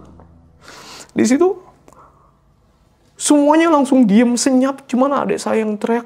Saya juga mau nggak mau saya ngikut. Mungkin saya pikir ya Allah ini adik gua mungkin lagi perang kali istilahnya, mungkin dalam hati gitu. Ya saya ikutin. Ya udah Boy, ayo la ilaha illallah, Allahu Akbar, Allahu Akbar. Kurang lebih 2 menit dari teriakan itu, petugas datang semuanya Bang. Suster, dokter yang jaga malam itu datang. Langsung, ini kenapa? Saya bilang saya nggak tahu Bu. Yang teriak ini, yang 3 pasien ini yang di depan saya teriak. Tapi kok lama-lama nyambung ke adik saya. Yang anehnya lagi kok adik saya doang nih yang teriak-teriak kayak begini, nih ada apa? Dokter itu bilang saya juga nggak tahu. Ya saya juga bingung Bu, ini kenapa kok bisa kayak begini? Akhirnya dokter itu ngasih suntikan Bang. Ngasih suntikan penenang biar adik saya tenang di situ. Pak maaf ya Pak ya, ini adik Bapak saya suntik dulu. Oh yaudah Bu, nggak apa-apa, kalau buat lebih tenang, lebih nyaman nggak apa-apa. Daripada kayak gini saya juga nggak kuat ngeliatin, nggak tega kayak begini, nih ada apa? Yaudah Pak, Bapak sabar aja, doain aja banyak-banyak doa. Ya udah, masanya di sini belum ada kejadian kayak gini loh Bu. kejadian kayak gini loh Pak, ini belum ada kayak gini. Akhirnya udah selesai, saya disuruh keluar, langsung ke bawah nih ada apa, saya bilang orang tua lah istilahnya Bang. Saya bilang orang tua, saya bilang adik saya bilang teman saya, jadi saya kejadian itu saya bilangin ke semuanya, ini kenapa kayak gitu. Alhamdulillah dari teman, dari keluarga, dari saudara itu banyak yang ngedukung lah, banyak yang doain di situ Bang. Dan akhirnya tuh saya turun Bang ke bawah untuk mungkin buat nenangin diri. Dan di situ saya ngedumel Bang. Ya mungkin ngedumel bukan kita nggak bersyukur Bang ya. Ini Allah kenapa lagi? Kenapa tanya gitu ya. Soalnya itu di belakang saya ada yang teriak Bang, bacot. Saya di situ kaget, ya Allah ini siapa, padahal saya nggak tahu istilah itu siapa. Saya pikir apa saya ngedumel apa gimana lagi. Sekilas kayak ada apa gitu, ngomong lagi, bacot. Di situ ya akhirnya ya pas banget saya jalan dan ternyata di situ ruang jenazah Bang. Ruang jenazah di Cipto itu. Saya nggak tahu itu kalau itu kamar jenazah yang saya ngedumelin dalam hati, ya Allah kenapa gini-gini. Itu mungkin kurang bersuka apa gimana gitu. Tapi kan kalau saya pikir kan, ya saya sih ngedumelnya, kenapa ini kejadian di keluarga gua mulu, kenapa, apa salah gua, apa salah keluarga gua gitu istilahnya. Soalnya kan kalau saya pikir kan, saya nggak pernah ngelakuin hal-hal yang kayak gimana gitu. Saya nggak berasumsi ada orang ini, apalagi yang waktu awal yang saya ceritain itu. Saya nggak pernah berpikir, malah waktu itu saya berpikir pas kejadiannya yang waktu pertama itu Bang, yang waktu saya teriak itu, saya malah bilang ke semua tetangga, ke semua saudara, kalau emang bener-bener ada yang iniin adik saya sampai kayak gini, demi Allah saya minta maaf. Walaupun saya nggak tahu kejadiannya kayak begitu dan nggak tahu kenapa kayak gitu.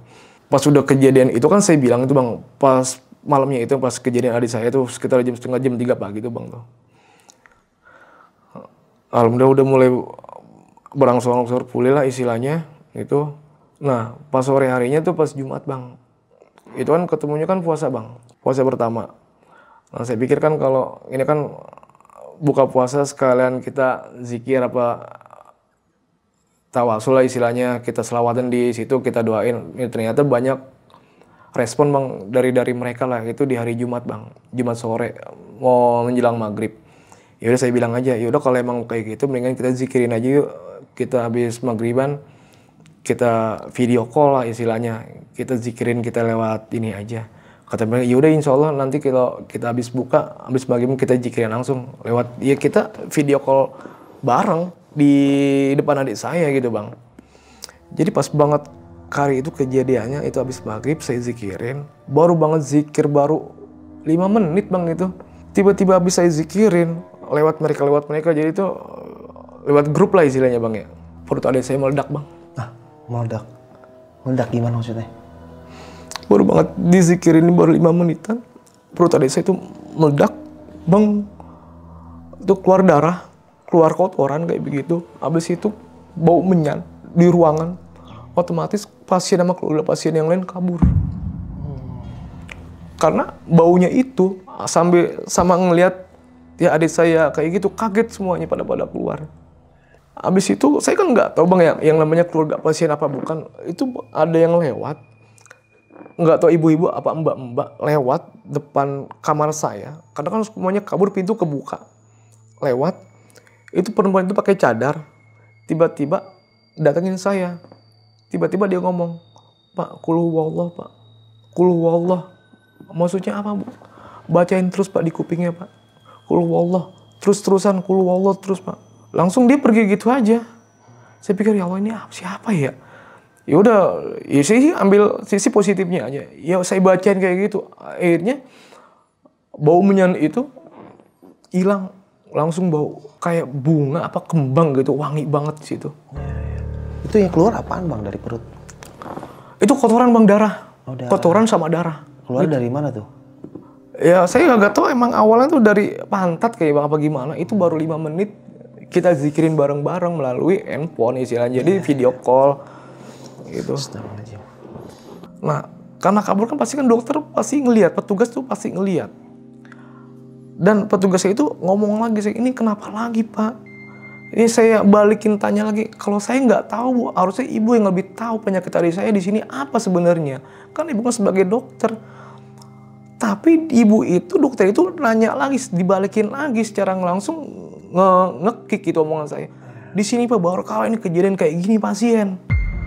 Ya Allah Bu, kalau emang kayak gitu saya nggak tahu Bu, saya minta maaf, saya nggak tahu. Nggak Pak, ini bukan salah Bapak.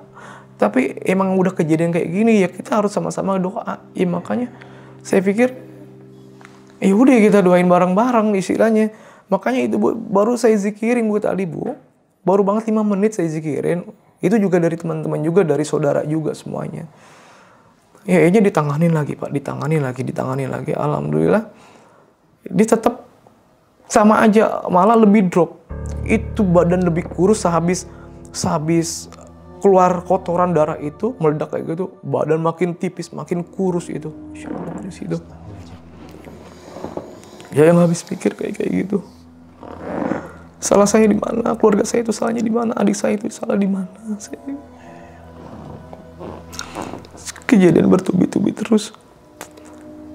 Pas banget malamnya itu, saya jaga berdua sama ibu saya sampai malam. Sampai sahur pun saya keluar sendiri, ibu saya suruh jaga. Mah jaga sini dulu ya, aku beli sahur buat kita makan nanti. Habis saya datang lagi ke situ, ke kamar itu. Kita sahur, kita sholat jamaah subuh. Tapi ngeliat kondisi adik saya yang makin kayak gitu, dalam hati, ya Allah, apa gua mau kehilangan adik? Begitu Bang. Kuat nggak kuat, saya sampein ke orang tua saya Bang, ke emak saya. Soalnya gimana Bang, ini udah terlalu ini banget, parah banget kalau menurut saya pribadi. Kejadian itu berkali-kali terus-terusan kayak begitu di keluarga saya. Akhirnya saya bilang ke ibu saya, "Mah, tolong ikhlasin nih kalau emang Kiki nggak ada nantinya."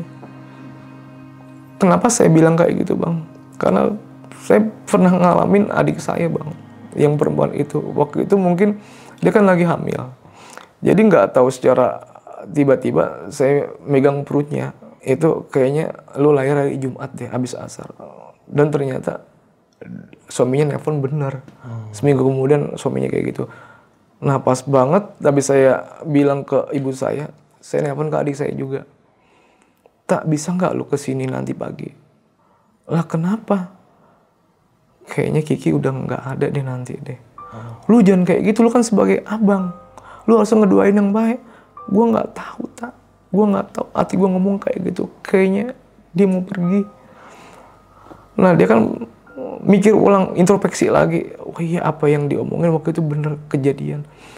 Sebenarnya tuh sorenya itu Bang, di saat hari Jumat itu dia ngomong ke saya, dia nelpon, "Man gue nggak bisa kesana dulu ya ke rumah sakit hari Sabtu, soalnya gue buka counter. Jadi kalau gue bolak-balik juga, gue ingin duit juga, dari mana gue makan nantinya." Jadi otomatis dia izin sama saya, gue nggak bisa dulu besok ke sana gitu hari Sabtu. Tapi habis saya ngomong kayak gitu, dia baru omongan saya kejadian itu. Akhirnya pagi-pagi dia ke situ Bang, ke rumah sakit. Walaupun kasarnya dia nggak buka counter juga. Jadi pas banget saya nunggu berdua sama ibu saya, alhamdulillah kakak saya datang juga. Tiba-tiba dia nge-backup lah istilahnya. Dia bilang, "Man, lu istirahat dulu, mungkin lu capek kali." Akhirnya saya istirahat tuh Bang, kan ada ruang tunggu di bawah. Kalau di atas kan nggak ada. Saya duduk sambil rebahan gitu. Saya pikir kan saya juga semua sekalian jagain adik saya yang mau datang. Istilahnya nunggu lah. Akhirnya saya balik lagi ke atas. Saya cuma mau bilang Bang, mungkin dalam hati masih kurang puas Bang gitu Bang. Saya ngomong sama adik saya. Saya cuma minta satu Bang, sama adik saya. Ya mungkin nggak labil ya ngomongnya Bang, dalam mengatain nggak pantas yang diucapkan kayak Abang, tapi mungkin ini ucapan saya yang clear buat dia Bang. Saya cuma bilang, "Boy, gue cuma mau minta foto dari lo, gue mau foto berdua." Jadi saya memposisikan ini kan dia kan lagi baring Bang, dia lagi koma. Jadi saya cuma selfie sama dia, "Nih Boy, gue minta foto buat lahir kalinya."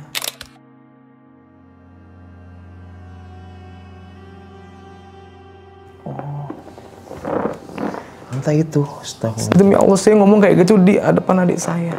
Saya selfie kayak gini. Akhirnya saya keluar lagi, saya bilang ke ibu saya, "Ma, saya dijagain di luar dulu, Ma."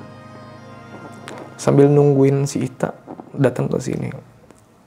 Akhirnya ibu saya ngikut saya, ngejagain saya. Karena kan di posisi kan di kamar itu kan ada kakak saya yang jaga. Ibu saya juga sama saya di ruang tunggu. Mungkin saya pikirkan saya nungguin adik saya sambil rebahan. Ternyata saya ketiduran Bang di situ, Bang. Saya dibangunin, Bang. Sejaman lah, Bang. Saya di bangku ruang tunggu itu. Saya itu kaget. Saya pikir adik saya yang datang. Man. Dikagetin. Bilang, ya Allah. Saya nengok, lah kok kakak? Lah, Ita kemana? Ita belum datang. Katanya sih lagi di depan dikit lagi. Nah, Mama di sini kakak yang jagain Kiki siapa? Udah Manu sabar dulu. Enggak, bukan apa-apa. Itu yang jaga Kiki siapa di situ? Udah Manu sabar. Iya sabar kenapa? Udah ditanganin sama dokter. Maksudnya apaan? Kok udah ditangani dokter? Udah sabar aja. Kiki udah gak ada.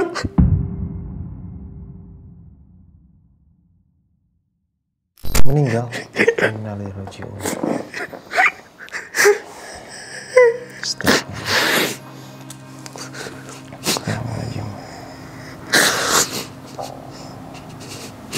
Pas banget kayak gitu, adik saya yang perempuan datang pas banget. Habis mungkin saya ngeliat saya nangis, dia ikut-ikutan nangis walaupun dia nggak tahu sebenarnya kenapa. Dia tahu kenapa, Mak? Kiki udah kagak ada.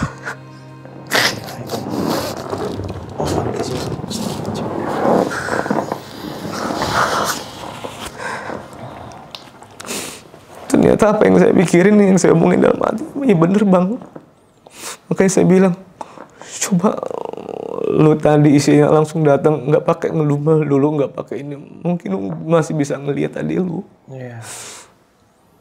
Saya bilang, ya udah nggak apa-apa, semua udah kejadian man, gitu. Ya akhirnya, ya kita masuk bareng-bareng ya kita, yang ngeliat adik saya udah meninggal kayak gitu Bang. Jadi Jam berapa itu Bang meninggalnya? pagi Bang itu. Pagi. Pagi yang gua nggak tahu jam berapa. Orang saya kan juga tidur Bang itu kurang lebih sejam. Itu saya dibangunin, saya pikir adik saya yang baru datang, ternyata abang saya dari belakang. Gua makanya saya kaget. Saya kagetnya lah di kamar siapa gitu maksudnya, kan gak ada yang jaga. Ya, kakak saya cuman ke situ cuma mau ngasih tahu kalau adik saya udah nggak ada kayak begitu. Habis itu kita beres-beres buat pulang gitu, buat ngurus-ngurus jenazah adik saya itu. Tiba-tiba yang anehnya lagi, itu pas belum nyampe rumah, ada yang nelpon katanya, adik saya udah ada di rumah. Itu. Jadi orang sana ngeliat tetangga sama saudara, nah itu di tingkat siapa? Begitu. Nah itu bukannya adik gitu istilahnya. Jadi tuh pas saya sampai di rumah baru dibilangin kayak gitu. Lah dari tadi kok adik lu di situ? Apa mungkin saya juga nggak tahu apa korin apa gimana. Itu dia ngeliat tuh putih terus, putih semuanya. Tetangga sama saudara ngeliat.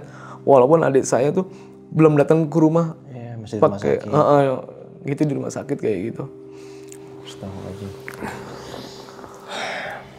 Dan habis kejadian kayak gitu teman-temannya Bang, itu gurunya, guru ngajinya teman-temannya dia didatengin Bang. Nggak tahu didatengin lewat apa gitu. Yang ini sih di telepon sih kayak lewat mimpi juga dikasih. Dia kan emang ini Bang kayak dikasih cincin, dikasih peci, dikasih gamis itu buat lebih katanya sih. Dibilang teman-temannya sih, gue udah didatengin Bang sama adik lu, katanya gue disuruh lebih giat lagi sholatnya, lebih giat lagi ininya. Sampai gurunya aja minta gamis dalam mimpi, dikasih sama adik saya. Akhirnya dikasih juga itu dalam mimpi. Yaudah kalau emang mau gamis ambil aja di rumah. Jadi saya kan nggak tahu gamis adik saya di mana, katanya warna itu. Akhirnya saya temuin beneran ada di situ. Oh, jadi yang Abang Firman langsung ngasih ke teman. Iya, katanya amanah katanya. Ya ternyata yang saya lihat, saya cari itu bener ada di situ, gitu di rumah. Masya Allah.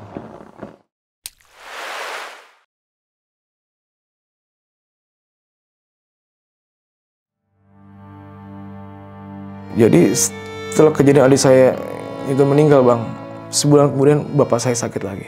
Intens itu, gerak-gerak lagi itu. Tetap saya berobat sih, walaupun ke rumah sakit gini tetap saya obatin. Ya ini namanya umur bang, kita kagak tahu bang. 6 bulan kemudian bapak saya meninggal lagi bang. Meninggal juga. Itu saya mungkin gimana bang ya, biasanya kan saya kan dari rumah ke rumah sakit. Jadi sebelum meninggal itu, dia meninggal itu di rumah sakit bang. Di rumah sakit di daerah Ciledug bang. Di 4 hari di rumah sakit. Jadi intensnya itu, istilahnya itu dari rumah sakit, terus saya ke rumah sakit, kerja, ya tiap hari bolak-balik kayak gitu. 4 hari kemudian, itu yang dari dia nggak bisa ngomong kayak gitu bang. Ini kan udah parah banget bang, sampai goyang-goyang kayak gitu. Tiap hari itu di rumah sakit pun kayak gitu. 4 hari itu, tepatnya hari Jumat itu, saya ngeliat itu bapak saya bisa ngomong dan semuanya normal. Saya kaget tuh bang sebagai anak, ini bener bapak? Ya emang ini siapa man? Ini bapak. Ya Allah, bapak mau minta apa namanya? Saya sebagai anak kan senang banget, bapak mau minta apa? Nanti saya beliin pak. Enggak apa-apa, bapak nggak mau apa-apa. Yang penting lu pada sehat, bapak cuma minta aqua doang. Soalnya kan dia kan tiap hari minumnya istilahnya kan infus bang. Diminta aqua, saya beliin di situ. Tapi bapak pesan, kamu nggak usah kesini dulu. Abis dari sini kamu pulang. Terus habis pulang kamu kerja aja, jangan kesini. Karena kan saya kan tiap hari kayak gitu bolak-balik gitu. Dan di hari itu, di hari Jumat, di hari keempat itu, saya nggak tahu bang. Pikiran saya sih sembuh itu. Karena saya udah senang. Pikirannya bapak saya ngomong kayak gitu, ya udah dari rumah langsung saya kerja.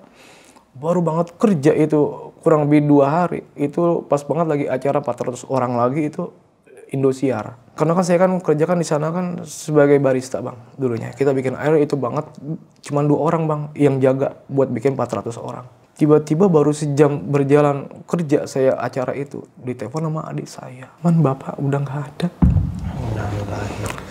Tuh baru banget saya ketemu tadi bang. Kalau tahu kayak gitu nggak mungkin saya kerja walaupun itu ada acara TV itu di kerjaan saya. Hanya mau nggak mau ya saya minta izin bang di situ.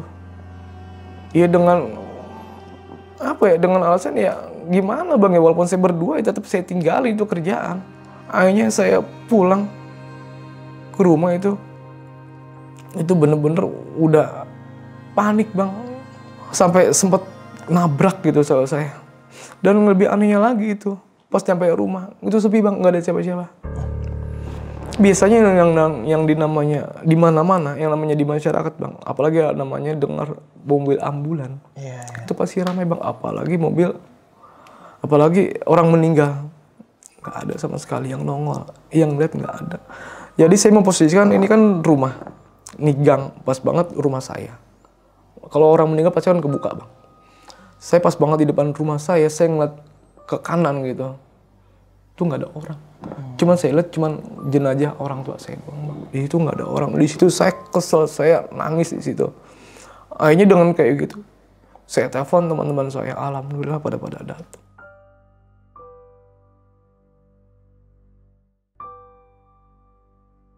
Saya cerita disemayamin esok harinya dan semuanya udah mulai enak bang gitu bang. Udah nggak ada sakit-sakit lagi lah, alhamdulillah semuanya.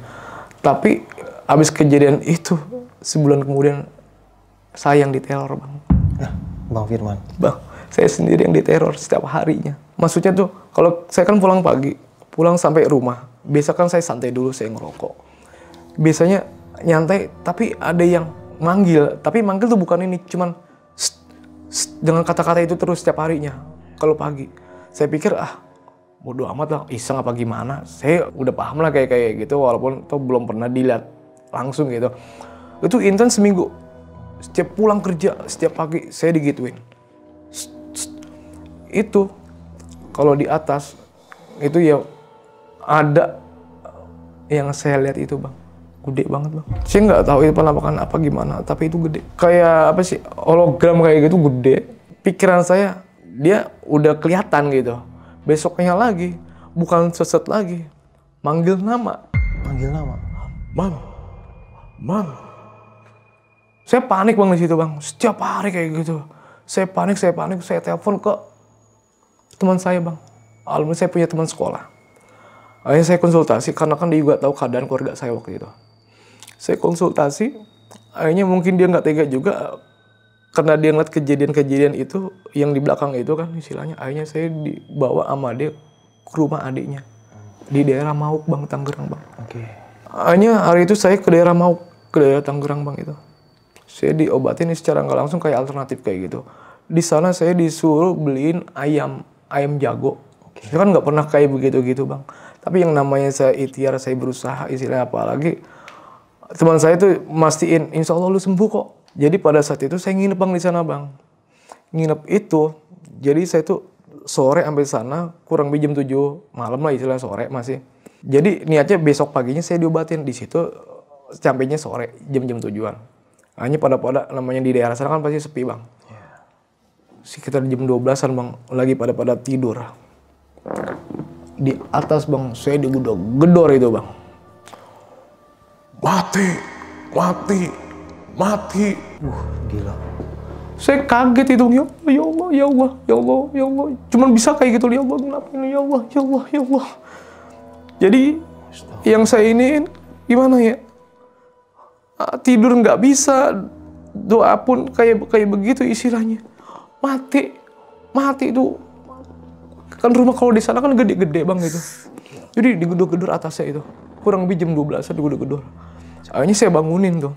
Teman saya bangunin. Kenapa? Orang gak ada apa-apa kata dia. Itu lu dengerin gak kira-kira? Gak ada apa-apa gitu. Besokannya itu ke paginya saya bilang sama saudaranya. Bang, semalam saya digedor-gedor Bang. Bercanda kamu, orang itu udah saya pagerin kok. Ya mungkin abang gak tahu. Ini saya ngalamin Bang. Abang jangan bercanda.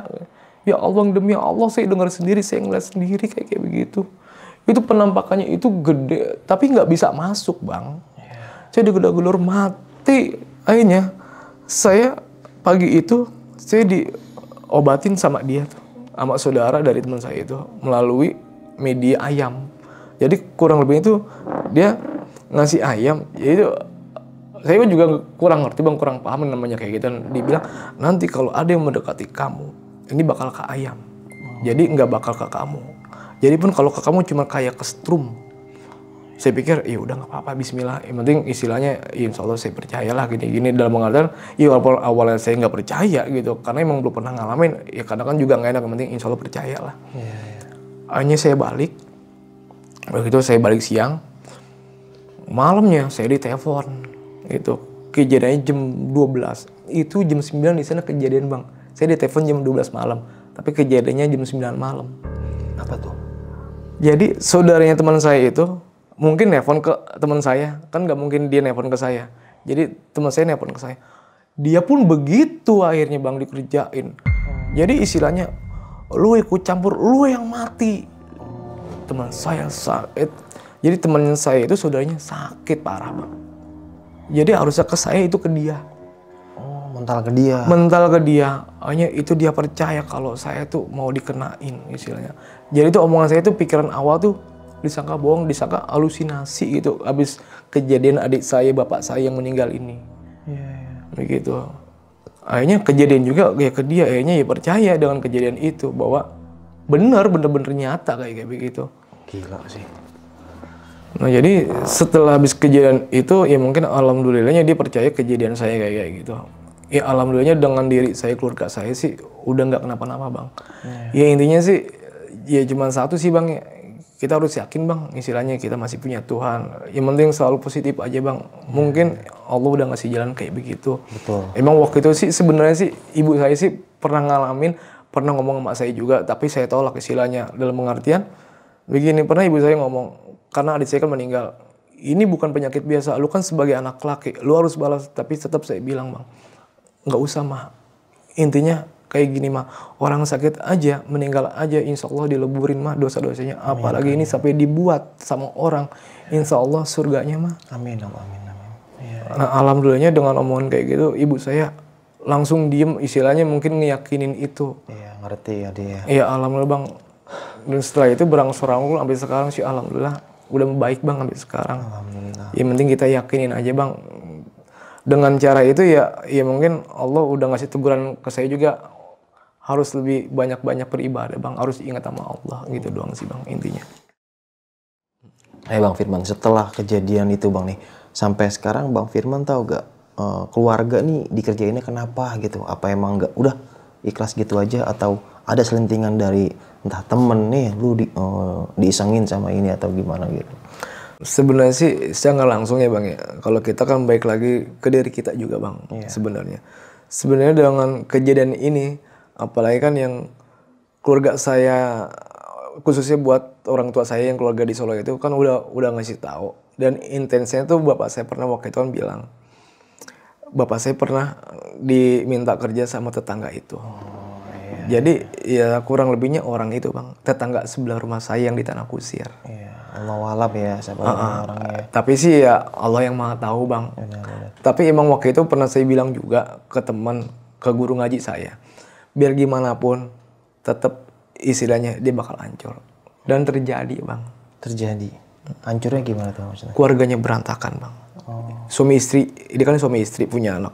Suami istri dia pisah cerai. Rumahnya pun ditinggalin begitu aja sampai sekarang. Itu jadi secara nggak langsung logisnya nggak mungkin kalau nggak ada kejadian, kalau nggak ada yang nimpa mereka gitu. Iya. Astagfirullahaladzim ya. Dan kalau boleh tahu nih Bang, adik meninggal di umur berapa waktu itu Bang? 21 Bang. 21 ya. 21 tahun.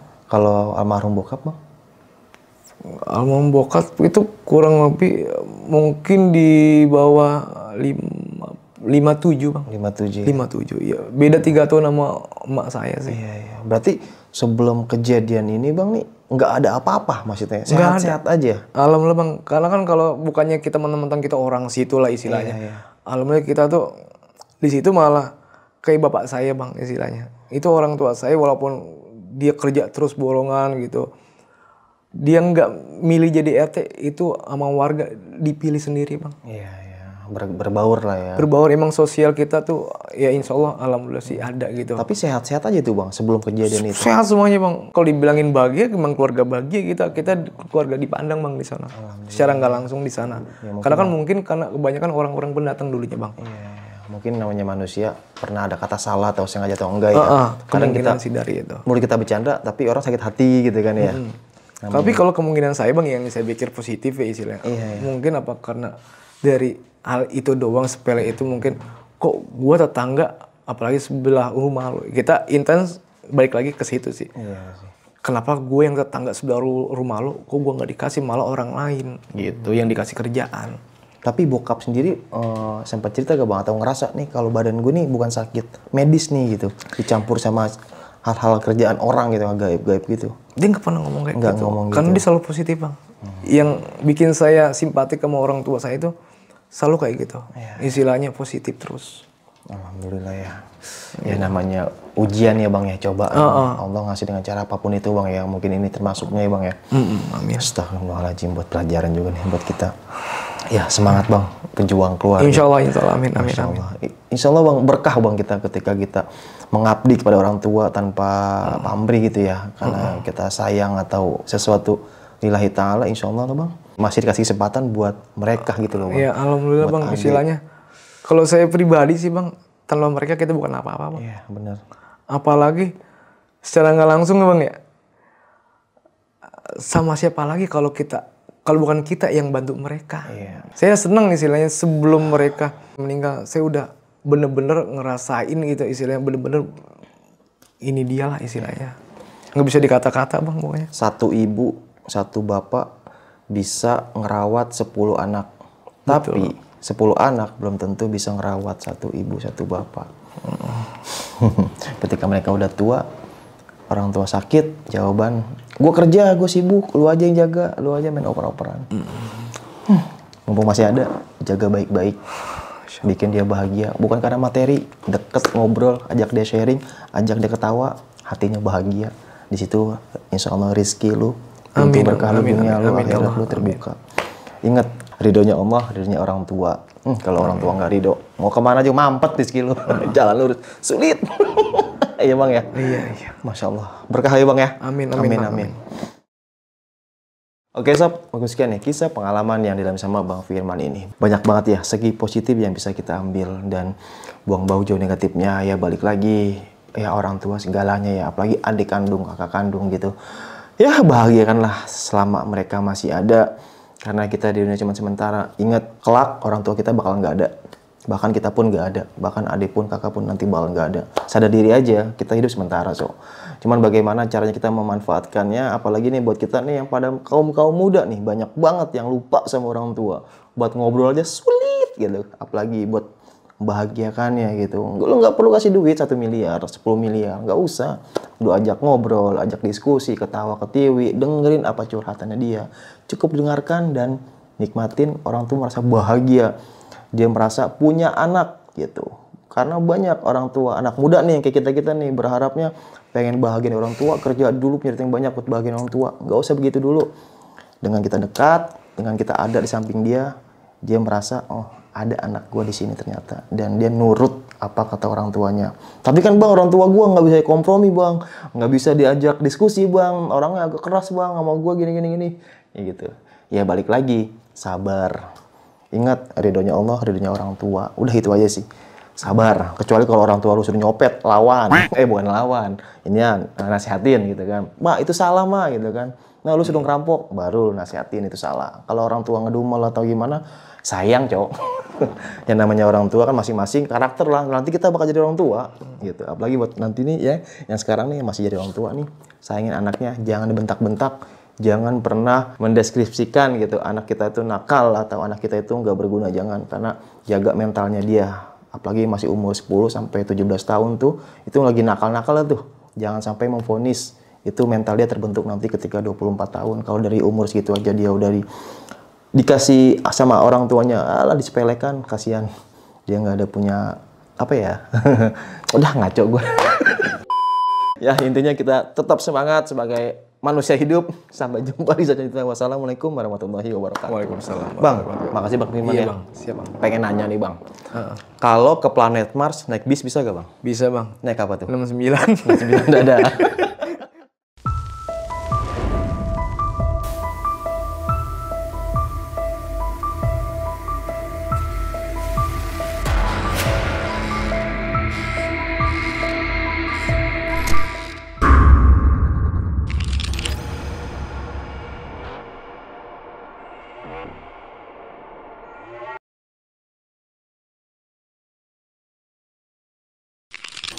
Buat kalian yang punya pengalaman horor, langsung aja chat ke nomor 0877 1671 53372.